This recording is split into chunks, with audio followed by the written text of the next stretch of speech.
গল্পের নাম the silent man, পর্ব 12 আর 13। লেখিকা ডায়না ইমরোজ লাকি। নিস্তব্ধ রাতে ফারদিনা আর কিছু ভাবতে চাইল না। সুফিয়ান পড়ে পড়ে ঘুমাচ্ছে। মদের নেশা না থাকলে এতটা তীব্র ঘুম তার কখনোই হতো না। সুফিয়ান ফারদিনার এতটা কাছে, অথচ দুজনেই যেন চুপচাপ। সুফিয়ান না চাইতেও ঘুমে, আর ফারদিনা চেয়েও তার সাথে গল্পগুজব করতে পারছে না। সে ঘরের মধ্যেই বড্ড বিরক্তি নিয়ে পায়চারি করছে। রাত ঠিক শেষ পর্বের কাছাকাছি। ঝিলমিল উপস্থিত হল, হাতে আঙুর ফল, ঘরের চারদিকে মোমবাতি আর মশাল। সুফিয়ান এর মুখটি এখন সোনালি রঙের মতো জ্বলজ্বল করছে। ঝিলমিল তার দিকে এগিয়ে গেল।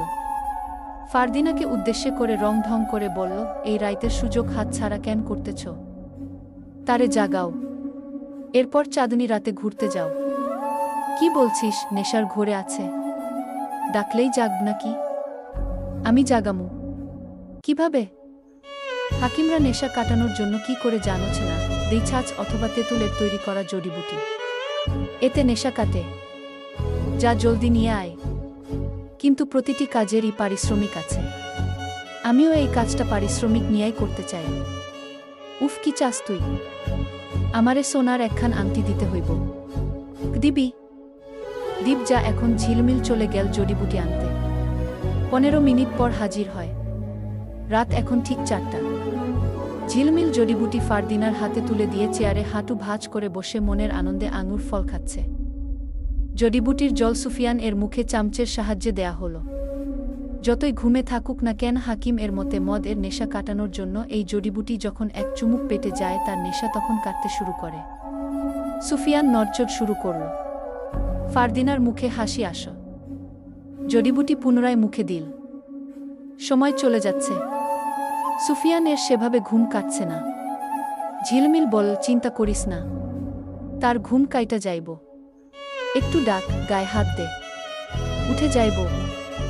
সত্যিই তাই। সুফিয়ান চোখ মেলে চাই। আশেপাশের সবকিছু যেন তার কাছে অচেনা মনে হল। কোনো শত্রুতা হয়তো আক্রমণ করেছে। এরকম ঘরে তো তার থাকার কথা নয়। মনে হচ্ছে দীর্ঘদিন পর তার হুঁশ ফিরেছে। তুমি এখানে? সুফিয়ান ঘুম ঘুম চোখে প্রশ্ন ছুটল। আমি এখানে না। তুমি এখানে কিভাবে এলাম? এই ঘরে এসেছো মদের ঘরে। তার আগের কথা আমি বলতে পারবো না। সুফিয়ান এর মনে পড়ল পাঁচুর কথা। ও নিখোঁজ। ওর জন্যই আদিবের সাথে আলাপ করার জন্য এখানে সে এসেছে। এরপর বাইজিদের চক্করে পড়েছিল। সময় এখন 4:30।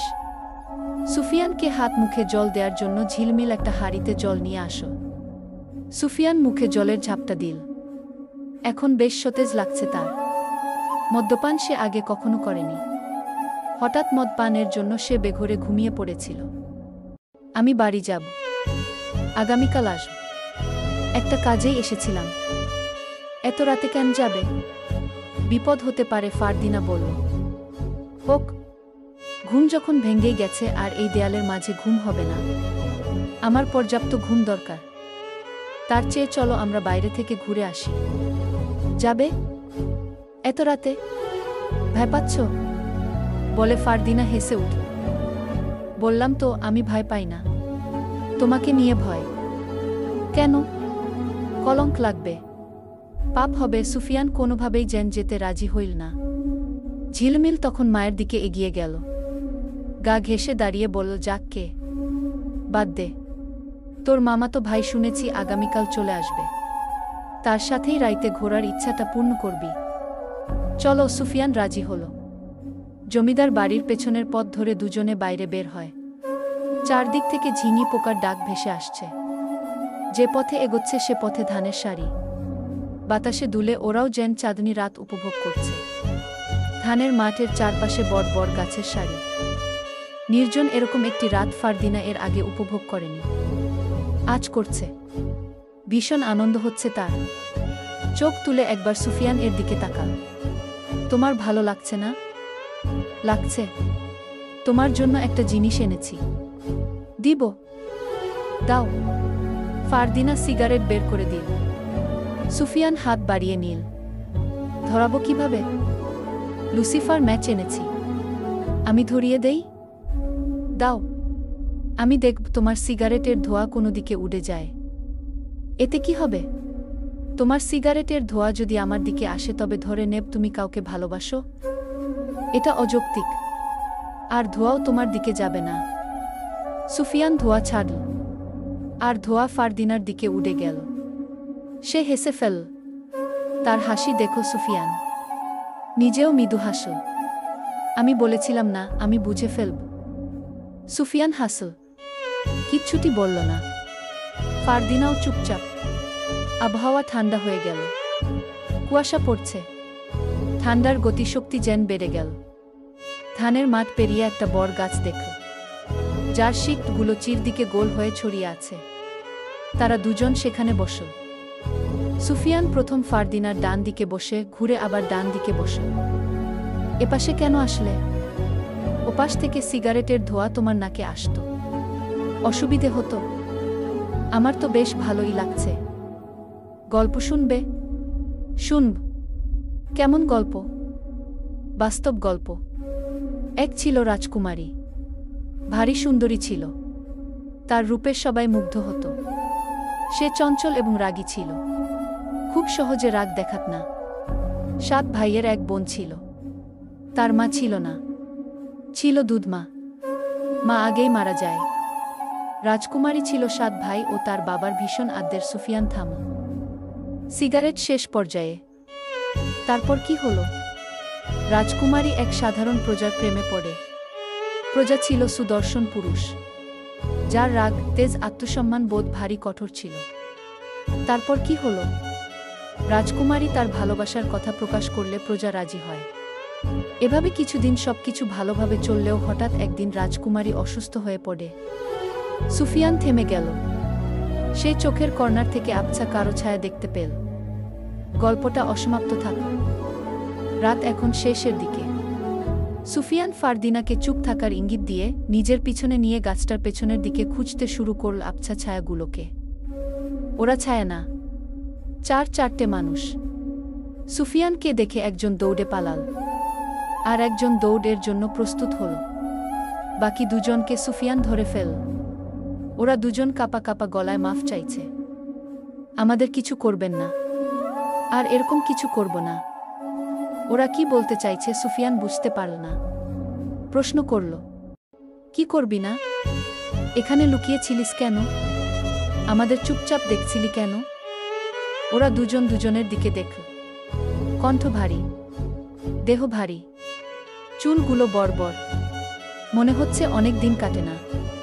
কণ্ঠে ধরা গেল বয়স আনুমানিক 40। জবাব দে। আমরা চোর, গরু চোর। আজ রাতে একটাও গরু চুরি করতে পারি নাই। তাই তালুকদার বাড়ির দিকেই যাচ্ছিলাম। এমন সময় আপনাদের দেখি। ফারদিনা হেসে বলল, তোমরা সত্যিই চোর? তাহলে আমিই তোমাদের গরু চুরি করতে সাহায্য করব। এগুলো কি বলছো? তুমি সাহায্য করবে মানে? সুফিয়ান জিজ্ঞেস করল। কারণ আমাদের খামার থেকে কিভাবে গরু চুরি করা যাবে সেটা আমিই ভালো জানি, তাই না? চোর দুটো নিজেদের মধ্যে ফিসফিসিয়ে বলল, ও জমিদারের মেয়ে কি আধা পাগল? অপরজন বলল, মনে হয় পুরোটাই পাগল। সুফিয়ান ফারদিনার কথা উপেক্ষা করে চোর দুটোকে বলল, চুরি করা অন্যায় জানিস তো? বল, এখন পর্যন্ত কত গরু চুরি করেছিস? আমি কিন্তু তোদের চিনে ফেলেছি। সত্য না বললে কিন্তু কালী রশিদ তালুকদার এর কাছে সব সত্য বলে দেব। এরকমটা করবেন না। এখন পর্যন্ত 30টার উপরে গরু চুরি করেছি। সব বিক্রি করে টাকা খরচ করে ফেলেছি। সুফিয়ান ওদের কলার ছেড়ে দিল। গাছের শিকদের উপর বস। ওদেরও বসতে বলল। ওরা হাঁটু ভাঁজ করে বসে। সুফিয়ান দৃঢ় কণ্ঠে বলল, ও চুরি করা মানে অন্যর হক ছিনিয়ে নেয়া। সব পাপের মধ্যে এটাও অন্যতম পাপ। এখন পর্যন্ত অনেকের হক মেরে খেয়েছিস। আমি তোদের সত্য বলবো না একটা শর্তে। কি শর্ত? তোরা আর চুরি করবি না, হালাল পথে চলবি, ধর্মকর্ম পালন করা হয়। দুজন একসাথে 2 ধরনের জবাব দিল। একজন বলল হয়, অন্যজন বলল না। সুফিয়ান না ধরে নিল। ধর্মকর্ম পালন করতে হবে, চুরি ছেড়ে দিতে হবে। কিন্তু আমরা খাব কি করে? কৃষিকাজ করে। আমাদের সাধারণ মানুষের জন্য কৃষিকাজ রয়েছে। কৃষিকাজের জন্য জমি দরকার, নিজেদের না হলেও বর্গা দরকার। কে দিবে জমি? কার জমিতে ফসল ফলাব? আমি দেব। তোরা আমার সাথে কাজ করবি? করবি? ওরা ভেবে জবাব দিল, ই করব। তোদের সাথে যে দুজন ছিল ওদের ও আগামীকাল নিয়ে আসবি আমার বাড়িতে। নিয়ে আসবি তো?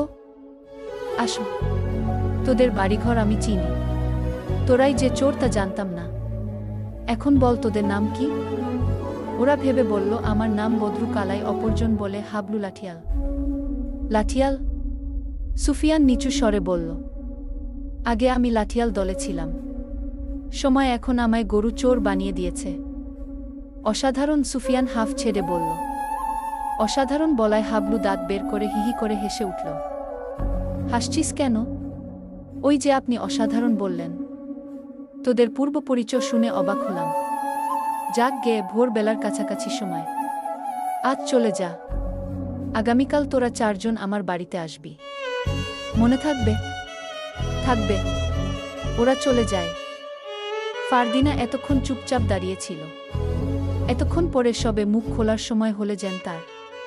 কিছু বলার আগেই সুফিয়ান বলল, তুমি ওদের চুরি করার জন্য উস্কানি দিচ্ছিলে কেন? ওরা যদি আজ গরু চুরি করত, আগামীকাল সেসব নিয়ে ভাইয়েরা ব্যস্ত থাকত। কিছুদিন হয় চুরি নিয়ে অভিযোগ আসছে, তারা এসব নিয়ে ব্যস্ত থাকত। আর আমি এদিকে তোমার সাথে সময় কাটাতে পারতাম। ভালো হতো না? মোটেই না, বলে সে হাঁটা শুরু করল তালুকদার বাড়ির দিকে। কেন? ভাগ্যিস ওরা আজকে আমার কাছে ধরা পড়েছে। যদি তোমার ভাইদের কাছে পড়তো তাহলে আস্ত রাখত না। তাহলে তুমি ওদের ছেড়ে দিলে কেন? প্রতিটা মানুষকেই ভালো হওয়ায় একটা সুযোগ দিতে হয়। ওদেরও দিয়ে দেখি। ওরা কখনোই আসবে না তোমার কাছে, আর চুরি করাও বন্ধ করবে না। তুমি কি ওদের সত্যিই চেনো? না। তাহলে মিথ্যা বললে কেন? ওদের চিনে ফেলেছি বলছি দেখে ওরা ভয় পেয়েছে। আগামীকাল নিশ্চিত আসবে। আমি নিশ্চিত আসবে না। আসলে কি তোমার খেতে কাজ দিবে? দেব। ওরা তোমাকে ঠকাবে। দেখা যাক। বলতে বলতে তালুকদার বাড়ির পেছনে চলে আসে তারা দুজন। সুফিয়ান ফারদিনার দিকে চেয়ে বলল, সারারাত ঘুমোনি, এখন গিয়ে বিশ্রাম নাও। তুমি চলে যাবে? যেতে তো হবেই। আবার কবে দেখা হবে আমাদের? এমন ভাবে বলছো আমি যেন বিদেশ থাকি। আমি আসব আদিব ভাইয়ের সাথে কথা বলতে। সুফিয়ান চলে যেতেই ফারদিনা দাঁড় করিয়ে দেয়া। শোনো, বলবে কিছু? অন্যদিন বলে ফারদিনা প্রাচীরের ছোট্ট দরজা থেকে ভেতরে প্রবেশ করতেই সুফিয়ান শোনো বলে দাঁড় করিয়ে দিল। ফারদিনা ঠোঁটের ফাঁকে হাসি এনে বলল, কিছু বলবে? জড়িবুটি দিয়ে মদের নেশা কাটানোর জন্য ধন্যবাদ। আজ রোববার, চৌরঙ্গি হাট বাজার বসেছে। রশিদ তালুকদার শহর থেকে ফিরেছেন। বাড়ির বিশ্বস্ত কাজের লোক কুদ্দুস। রশিদের কাছে নামটা বেশ বড় মনে হয়, তাই সে ছোট্ট করে কালু ডাকে। দেখতে শুনতেও কালো, উচ্চতা 4 ফুট 10 ইঞ্চির মতো। ওকে কিছু টাকা এবং বাজারের ফর্দ ধরিয়ে দিয়েছে। তাজা মাছ, মাংস, সবজি সবকিছু আনতে বলেছে। কালু, তোর বাজারে এর আগের বার ভুল ছিল। ওজনে 500 গ্রাম আলু কম ছিল, কিন্তু টাকাও পাইনি। টাকা তুই মেরে দিয়েছিস। 0.5 পয়সা টাকা মেরেছিস কি না? মেরেছি। এর জন্য শাস্তি দরকার কি না? দরকার। রশিদ সিগার ফুকল। কিছু টাকা কুদ্দুস এর দিকে এগিয়ে দিল। এখন আমি যাব? আমি না থাকাকালীন কেউ এসেছিল? এসেছিল? কে এসেছে বলিসনি তো? ডাকরানার। কে চিঠি পাঠিয়েছে? একজন দারোগা। কই দে দেখি। আপনার না পড়াই ভালো, খারাপ লাগবে। রশিদ রেগে গেলেন। দে বলছি। কুদ্দুস চিঠি দিল। রশিদ মিনিট 5 ধরে চিঠি পড়ল। পড়া শেষে মৃদু হাসল। কি বুঝলেন পরে? কুদ্দুস জিজ্ঞেস করল। যা বুঝলাম, দারোগার নিব কলমের কালির অভাব, সাথে 7টা বানান ভুল বলে হেসে উঠল। আপনাকে তো আজে বাজে কথা বলুনি। জমিদারি ঠিক মতো ইদানিং পালন করছেন না, আর আপনি হাসছেন? শোন কালু, জীবনের প্রতিটি মুহূর্তে বেশি বেশি হাসতে হয়। খারাপ সময়ে একটু বেশিই হাসতে হয়। এতে কি হয় জানিস? আপনি বললে জানব। মন সতেজ হয়। যা, এক কাপ চা নিয়ে আয়। বাজারে যেতে দেরি হবে না? হবে না। আগে বাজার না আমি? আপনি কুদ্দুস জানে রশিদের কথার পাল্লায় পড়লে শেষ। চা নিয়ে আসে কুদ্দুস। চা হাতে নিয়ে চুমুক দিল রশিদ। কুদ্দুস বলল, এখন আমি যাই? আগে আমি চা পান করি। চায়ে ভুল থাকতে পারে। চায়ে ভুল থাকে? থাকে। চায়ে চিনি, মশলা, চা পাতা ঠিকঠাক আছে কিনা দেখা উচিত। নয়তো অতিথি যখন আসবে তাদের যদি এভাবে ভুলভাল দিস, তারা তখন অসন্তুষ্ট হবে। হবে কি না? হবে। চা ঠিক আছে। এখন যা বাজারে। সুফিয়ান ঘরের সামনে বসে বসে লিখছে। পাশেই এক কাপ চা। পরনে হালকা ধূসর রঙের ফতুয়া এবং পাজামা। শীত ঠেকাতে শাল পড়েছে। ফারদিনা এবং ঝিলমিল তার বাড়ির উপস্থিত হয়। ফারদিনা আজ পরেছে লাল রঙের মসলিন শাড়ি। কপালে কালো ছোট্ট টিপ। চুল একপাশে রেখে বেনুনি করা। সুফিয়ান তাদের দেখে লেখা বন্ধ করল। খাতা পাশে রেখে দিল। তোমরা সকাল সকাল এখানে? ফারদিনার জবাব এলো, ও সুযোগ পেয়েছি, তাই চলে এসেছি। আব্বা আজকে আসছেন। ভাইরা তার সাথে ব্যস্ত। এখানে কেন এলে? তোমার চোরগুলো এসেছে কিনা দেখতে আসছিলাম। এসেছে? আসলে তো দেখতেই। আমি নিশ্চিত ওরা আসবে না। তোমাকে ধোঁকা দিয়ে গতকাল পালিয়েছে বলে ফারদিনা মাটির বারান্দায় বসে। আমি কখনো হারি না। ওই যে ওরা এসেছে। ফারদিনা চোখ তুলে দেখ। বদরু, হাবলুকে দেখা যাচ্ছে। সাথে আরো দুজন। সুফিয়ান মসিন হাসে। ওরা এসে দাঁড়ায় তাদের সামনে।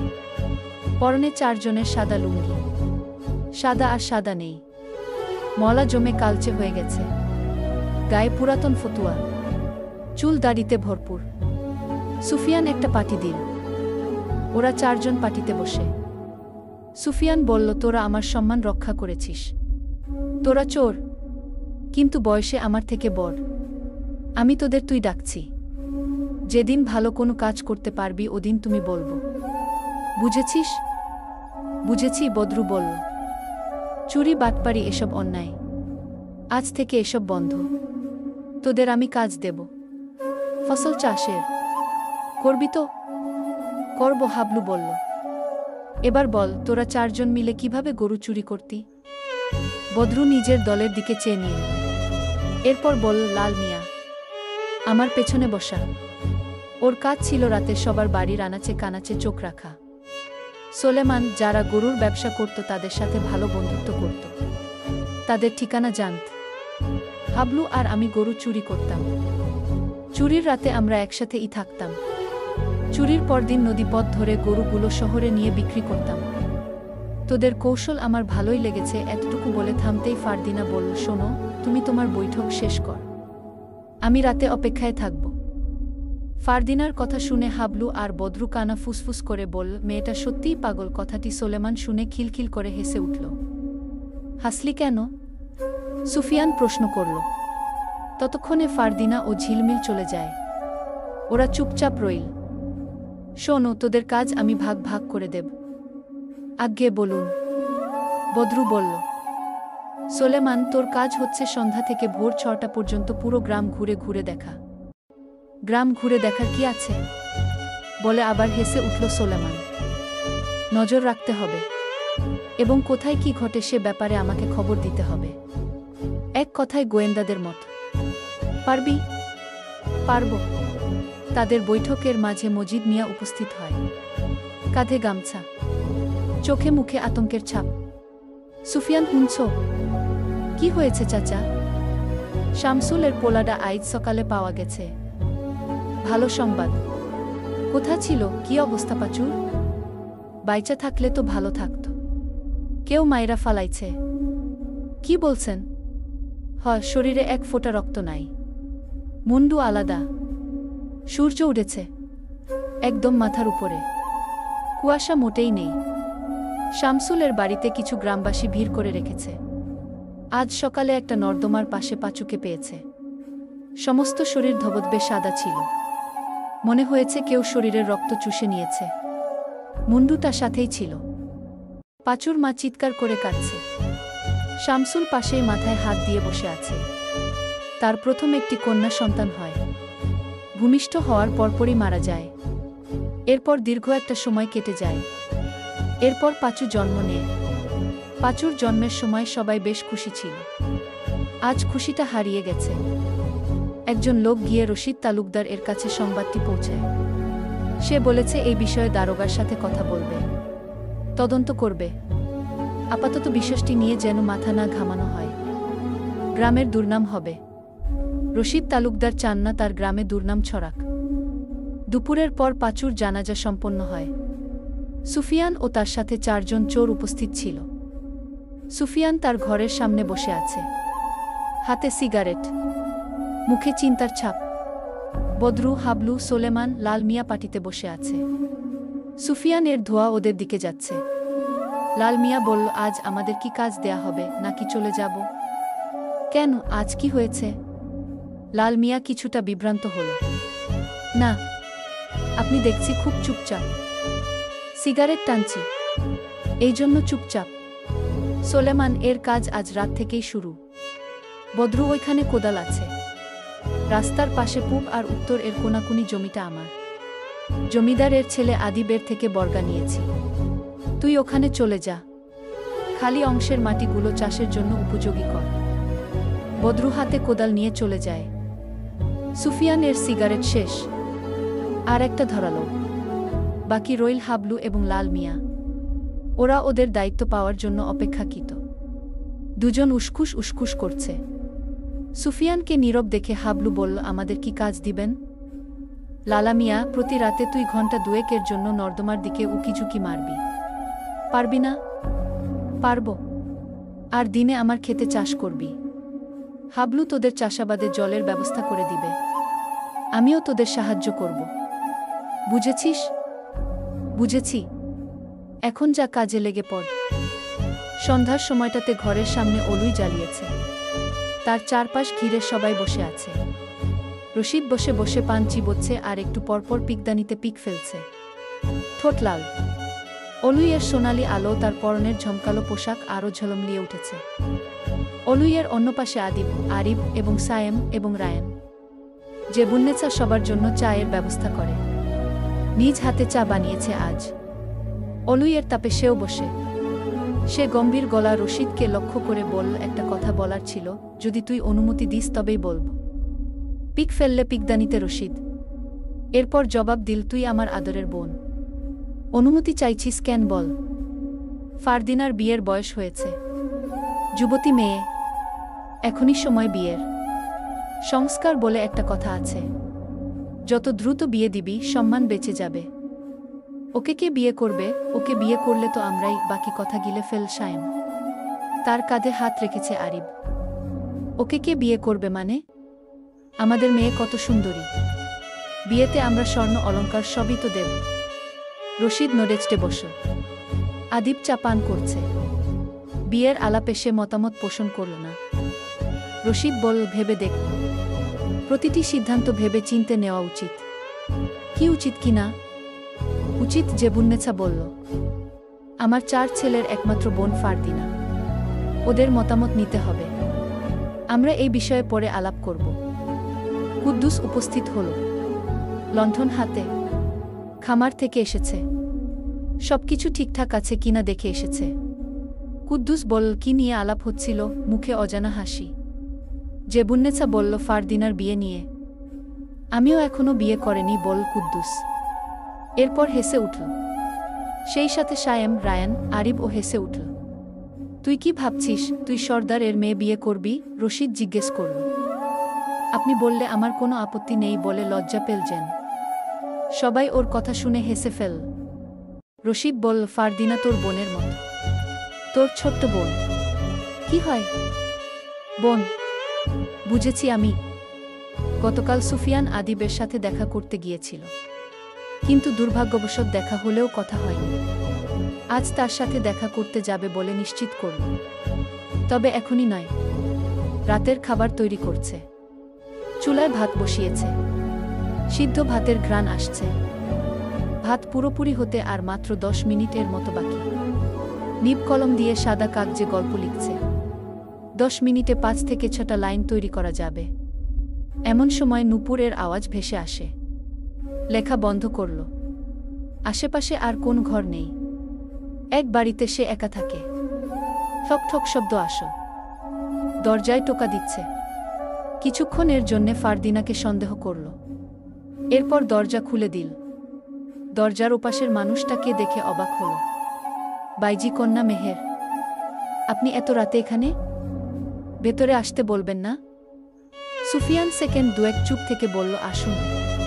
আপনার ঘরটি সাধারণ, এর ভেতরে অসাধারণ। বেশ পরিপাটি, সাজানো গোছানো। মিথ্যা বলছেন। ভাতের গন্ধ আসছে।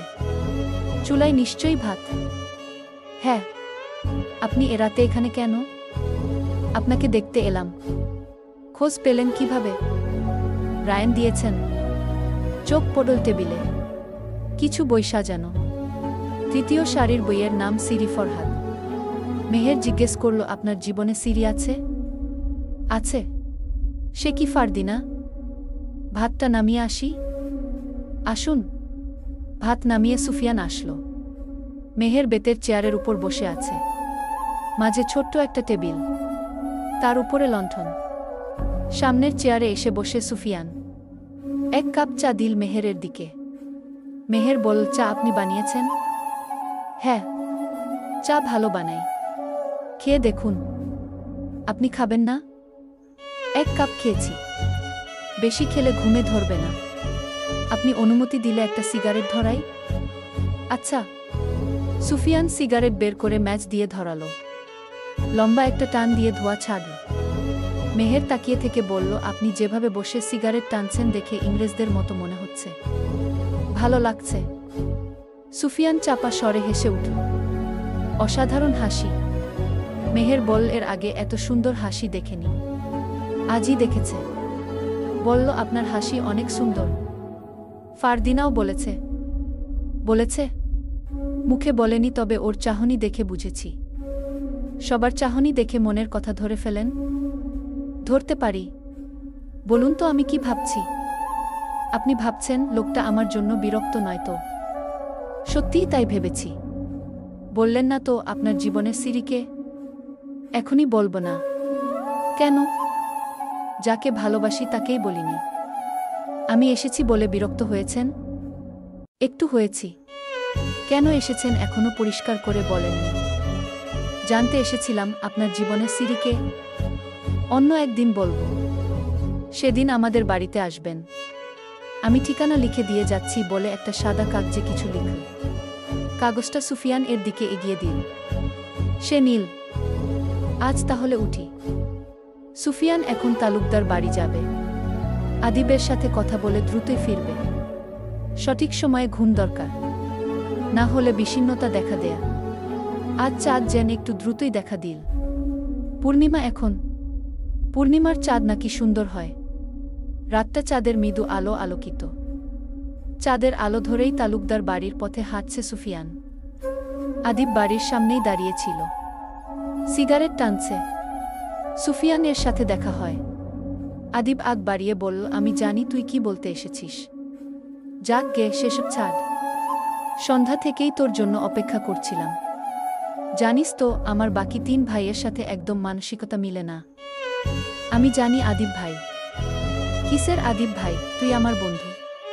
আমি তোকে ভাইটাই এর চোখে দেখি না। তুই ডাকবি? ডাকবি তো? ডাক। শামসুল আসছিল বলে একটা সিগারেট সুফিয়ান এর দিকে এগিয়ে দিল। ও খুব কষ্ট পাচ্ছে। চাচা কি বলল? টাকা দিয়েছে। ওর বউ নাকি অসুস্থ হয়ে পড়েছে। চিকিৎসার জন্য শহরে নিতে হবে। সুফিয়ান সিগারেটের ধোঁয়া ছেড়ে বলল, কত দিয়েছে? 15 টাকা। কি বলছিস, এত টাকা? আব্বা শুধু দিয়েছেই না, বরং অনেক কথাও শুনিয়েছে। তার টাকা হজম হওয়া এত সহজ নয়, জানিস তো। হুম। ভেতরে চল। না, যাব না এখন। কেন? অসুবিধা কোথায়?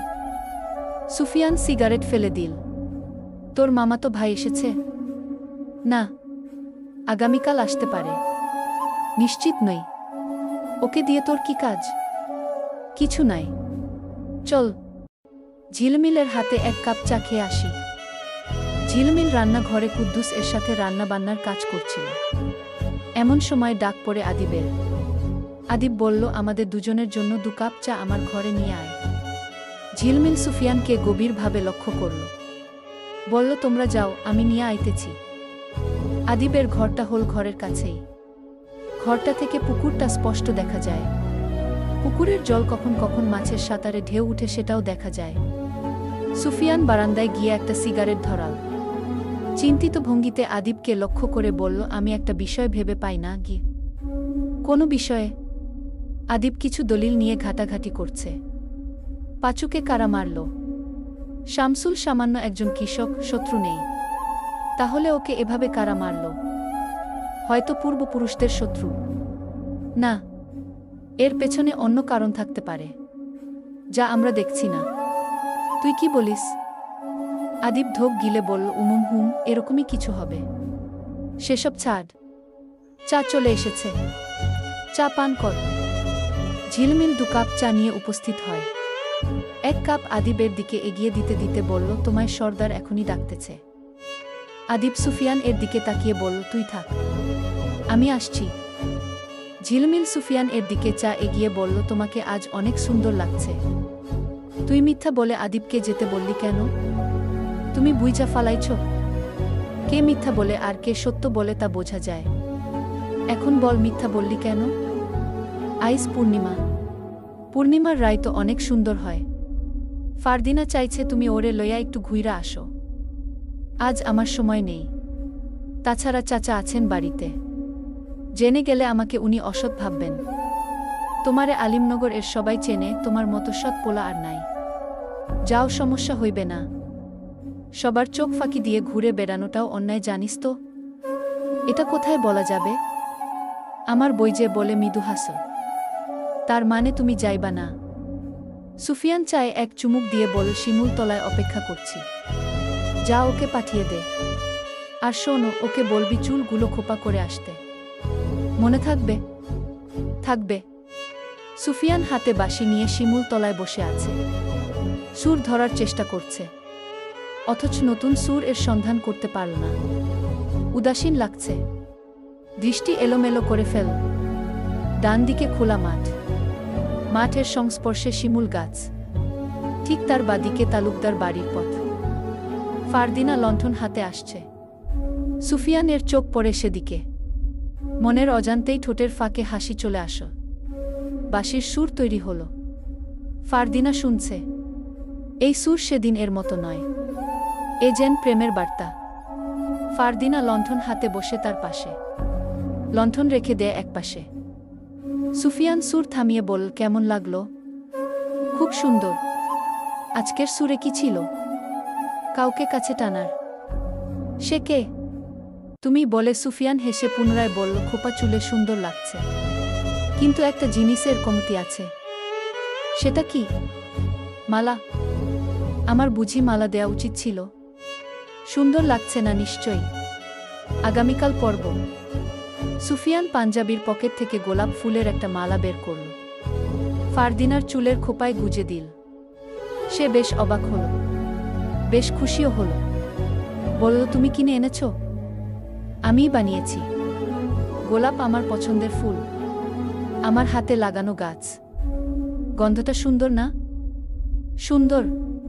তুমি খুশি হয়েছে? অনেক খুশি হয়েছি। আজ পূর্ণিমা। আজ কেন বেরোতে চাইলে? কি আছে এ রাতে? আজকের রাতটা সুন্দর হয়, অনেক আলোকিত হয়। চারদিকে তাকিয়ে দেখো কতটা আলোকিত। সুন্দর না? খুব সুন্দর। তুমি অনুমতি দিলে আমি একটা সিগারেট ধরাই? ধরাও। ধোঁয়া আমার দিকে আসবে, দেখো। সুফিয়ান সিগারেট ধরিয়ে ফুঁকে সরু ঠোঁটে ধোঁয়া ছাড়ল। ধোঁয়া উড়ে ফারদিনার দিকে গেল। সে উচ্চ স্বরে হেসে উঠল। সুফিয়ান বলল, তুমি অল্পতেই খুশি হয়ে যাও। চলো হাঁটি। খোলা মাঠের মাঝ বরাবর পর্যন্ত দুজনে চুপচাপ। ফারদিনা কথা না বলে চুপচাপ থাকতে পারে না, কষ্ট হয়। দম আটকে আসে। সুফিয়ান বলল, কিছু বলো। তোমার চোরদের খবর কি? ওদের আজকে কাজ বুঝিয়ে দিয়েছি। কিছু কাজ আজ করেছে, আগামীকাল থেকে সময়মতো কাজে আসবে। তোমার ওদের নিয়ে পরিকল্পনা কি? ভালো মানুষ মানুষ হিসেবে গড়া, খেটে খাওয়ার আনন্দ, অন্যায় থেকে দূরে থাকা। চোর কখনো ভালো হয় না। এখন তোমার ভয়ে ওরা দুদিন আসবে ঠিকই, এরপর সুযোগ বুঝে তোমার ক্ষতিটাই আগে করবে। দেখে নিও, ওরা পরিবর্তন হবে। আজ ওদের দেখেই বুঝেছি। আর একটা সিগারেট ধরাও। সুফিয়ান ধরিয়ে বলল, বাঁশি বাজাবে? আমি পারি না। চেষ্টা কর। ফারদিনা আইল এর উপর বসে, পাশে সুফিয়ান বসে। বাঁশির সুর ধরল, কিন্তু সুরের কোনো মানে হলো না। সুফিয়ান হেসে উঠল। তার হাসিতে ফারদিনাও হেসে উঠল। হাসি থামিয়ে ফারদিনা বলল, তুমি আমাকে শিখিয়ে দিবে? দেব, অন্য একদিন। ফারদিনা কিছুক্ষণ নির্বে-নিভৃতে সুফিয়ানকে দেখল। এরপর দৃঢ় কণ্ঠে জিজ্ঞেস করল, তুমি সবসময় পাপ পুণ্যের হিসেব কর? প্রেম পাপ নাকি পবিত্র? সুফিয়ান নিঃশ্বাস ভারী করে বলল, প্রেম পবিত্র, কিন্তু মানুষ প্রেমকে পাপ করে তোলে। একটা প্রেমের ছন্দ শোনাও। প্রদীপ জ্বলে মনের কোণে, তোমার চোখে সুখের ঢেউ। সন্ধ্যার মিষ্টি হাওয়া বলে তুমি মিষ্টি কেউ। তুমি হাসলেই রাতটা জাগে, তারারা গায় মৃদু গান। প্রেমে ভেজে প্রদীপ শিখা, তুমি আমি এক স্বপ্নমান। মাঠের শেষ প্রান্তে দাঁড়িয়ে আছে সুফিয়ান, পাশেই ফারদিনা। সুফিয়ানের শালটা দমকা হাওয়াতে উঠছে। মাঠের শেষ প্রান্তে তীব্র বাতাস, যেন ঠান্ডা শুরুর প্রথম ধাপ এখানে শুরু হয়। ফারদিনা বলল, তোমার মা বাবা নেই? না, দুনিয়া থেকে চলে গেছেন, আমায় একা রেখে। কিভাবে মারা যান? মায়ের জন্ডিস হয়, টাকার অভাবে চিকিৎসা করাতে পারিনি। 1869 সালের 30 অক্টোবর রোজ বুধবার বেলা ঠিক 11:30টায় আমার মা মারা যান। তার শোক সহ্য করতে না পেরে আব্বাও কিছুটা সময়ের মধ্যে মারা যান। সুফিয়ান ফারদিনার মুখোমুখি হয়ে বলল, আমিও যাকে ভালোবাসি সে মানুষটা আমার জীবন থেকে চলে যাওয়ার আগেই যেন সৃষ্টিকর্তা আমাকে নিয়ে নেন। আমার কখনো কখনো কি মনে হয় বলবো? বলো। আমি অনেক বেশি সুখী। বাকি সুখ পাওয়ার আগেই বোধহয় আমি দুনিয়া থেকে চলে যাব। এগুলো তোমার মনের ভুল। আমাদের ভাগ্যে কি আছে আমরা জানি না, তবে সবসময় আশা রাখতে হবে আমরা ভালো কিছু পাব। আমরা সৃষ্টিকর্তার উপর যেমন ভরসা রাখব, তিনি ঠিক তেমনটি উপহার দিবেন। বুঝেছ? হুম। সুফিয়ান তীক্ষ্ণ দৃষ্টিতে তাকিয়ে চারদিকে দেখল। বলল, আমার মনে হচ্ছে কেউ লুকিয়ে লুকিয়ে আমাদের উপর নজর রাখছে। চলো ফিরে যাই। যেতে যেতে ফারদিনা বলল, তুমি কি নাচ পছন্দ কর? কেন? ওই দিন তুমি বাইজিদের নাচ দেখলে, এই জন্য মনে হলো। ভুলবশত ওদের নাচ দেখে ফেলেছি। ওরা অনেক সুন্দরী। মেহের, কাশ্মীরা।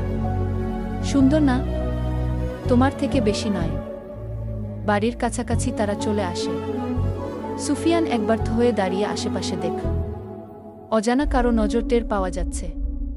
নিশ্চয়ই কেউ নজর রাখছে, কিন্তু কাউকে দেখা গেল না। ফারদিনা প্রাচীরের দরজা খুলে প্রবেশ করতেই সুফিয়ান বলল, শোনো। কিছু বলবে? পূর্ণিমার চাঁদের চেয়েও তুমি সুন্দরী। সকাল সকাল রশিদ তালুকদার এর খোঁজে আসেন গ্রামের দারোগা নুরুল হুদা খান। ঘরের সামনে চেয়ারে বসে আছেন। রশিদ তালুকদার হাতে ছড়ি নিয়ে ঘরের ভেতর থেকে বেশ গম্ভীর মুখে বের হন। দারোগার বিপরীত চেয়ারে বস। কুদ্দুস চা নিয়ে আসে। চা দিয়েছে কাচের পাত্রে। রশিদ বলল, অতিথিদের রূপার পাত্রে চা দিবে। এটা কতবার বলেছি? জি, অনেকবার। তাহলে ভুলে যাস কেন? কুদ্দুস এর মাথা নিচু। এরপর থেকে অতিথিদের রূপোর পাত্রে চা দিবি। মনে থাকবে? থাকবে। দারোগা নুরুল হুদা খান বলল, আমাকে এত সম্মান দেখানোর কিছু নেই। গতকাল আমার চিঠি নিশ্চয়ই পেয়েছেন। কি বুঝলেন? রশিদ বলল, আপনার 7টা বানান ভুল ছিল। নিবকলমের কালি কম ছিল। কুদ্দুস রশিদের কথা শুনে দাঁত বের করে হেসে উঠল।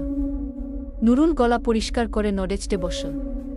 বলল, আমি আপনার বিরুদ্ধে অভিযোগ করেছি, আর আপনি তামাশা করছেন? চা ঠান্ডা হয়ে যাবে, আগে চা পান করুন। চা পান করলে কি হয় জানেন? না, চা মন চনমনে রাখে। চায়ে থাকা অ্যান্টিঅক্সিডেন্ট শরীরের পলিফেনও দূর করে। ভাবছেন আমি কি করে জানলাম? বলছি। ডাক্তার এব্রিয়ান চার্লস এর একটা বই থেকে আরও অনেক কিছু জেনেছি, পরে বলবো। আপনার প্রশ্ন বলুন। নুরুল বিরক্ত স্বরে কিছু বলতে চাইল। তাৎক্ষণিক বাড়ির চৌহদ্দি পেরিয়ে 3 জন রাইডার্স ভেতরে প্রবেশ করে। দুজনকে দেশীয় বলে মনে হচ্ছে। বাকি একজনকে দেখে রশিদ চোখ ভাঁজ করে তাকাল। যুবকটিকে ভীমদেশী মনে হল। গায়ের রং উজ্জ্বল গমের মতো, চোখ দুটো ধূসর নীল, পাহাড়ের বরফ গলা জলের মতো স্বচ্ছ, ঘন বাদামি চুল বাতাসে উড়ে পড়ে কপালে, মুখে হালকা দাড়ি, তাতে এক অদ্ভুত পুরুষালী আকর্ষণ। সে লম্বা, সুঠাম, পেশিবহুল, চোখে নরম এক উষ্ণতা যা তাকে করে তুলেছে এক রহস্যময় ও সুদর্শন যুবক। বয়স আনুমানিক 30। দেশীয় ছেলে দুজন অশ্ব থেকে নেমে আসে। রশিদকে প্রণাম করল। বলল, সর্দার, ও হচ্ছে আজমাত নুরবেক বলে আজমাতের দিকে দেখাল। আজমাত অশ্ব থেকে নেমে বলল, সিজদিন আইল আবদান কোজ মেন শায়কাত্তাব কেলদিম। কুদ্দুস তার কথা শুনে রশিদকে ফিসফিসিয়ে বল, কি বল উনি? মনে হয় আমায় গালি দিচ্ছে। পাশ থেকে দেশীয় ছেলেটি বলল, না, ও বলেছে আপনাদের গ্রাম অনেক সুন্দর। আমি ঘুরতে এসেছি, ওরা হচ্ছে কিরগিজ। রশিদ বিটবিট করে বল, এই ইংরেজ বিলাই আমাদের বাড়ি আসলো কেন? গল্পটা কেমন লাগলো অবশ্যই কমেন্ট করে বলে যাবেন।